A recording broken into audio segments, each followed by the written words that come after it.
Saat 1.30-2 civarı annem sofrayı hazırlamış oluyor ve beni uyandırıyor. Sofrada bir iki eksik varsa onları tamamlayıp oturuyoruz.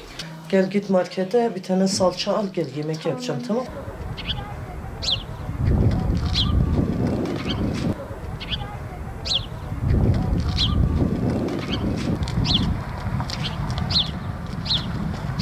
Annem de bize para veriyor.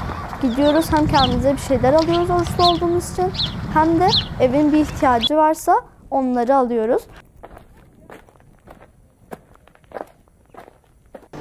Merhaba Serhat abi. Merhaba, sağ olasın. Serhat abi, ben bir tane salça alayım. Şurada.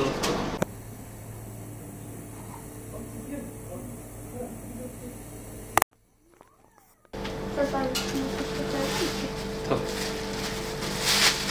ne kadar tutuyorsun? 12 lira. Hayırlı işler. Sağ olun, teşekkür ederim.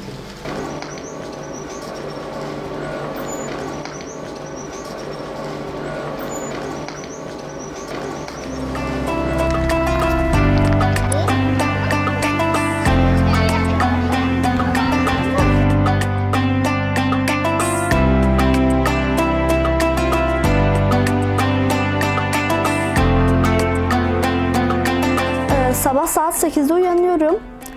Bugün o gün içerisinde gireceğim derslerin kitaplarını hazırlıyorum. Hazırladıktan sonra saat 8.30 civarında derslerime gidiyorum. Canlı derslerim bir 6 tane. 6 tanesi bittikten sonra namaz kılıyorum.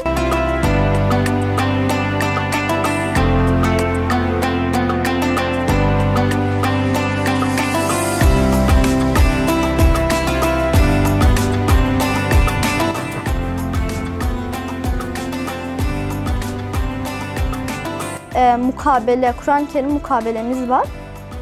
Bir yaklaşık 3 veya 2 cüzü okuyoruz. Eğer acelemiz varsa da 1'e de inebiliyor bazen.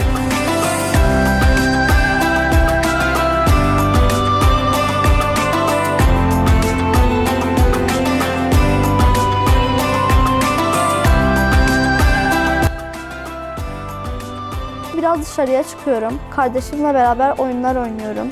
Oynadıktan sonra arkadaşlarımın yanına gidiyorum. Onlarla beraber biraz geziyoruz.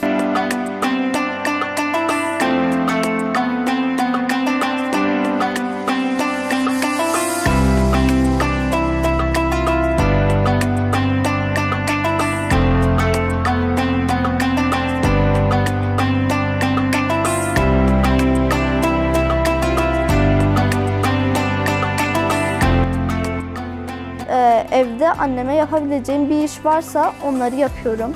Yaptıktan sonra ödevlerimi yapıyorum. Evde geliyorum, kitap okuyorum. İslami Adaplar diye yeni bir seri çıkmış. Ben o cildin 1. serisini okudum, 2.'sini de okudum. Şu anda 3.'sündeyim.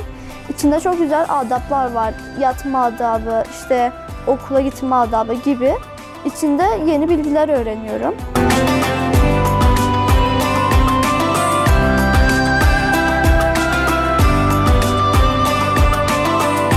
Allahu Ekber, Allahu Ekber.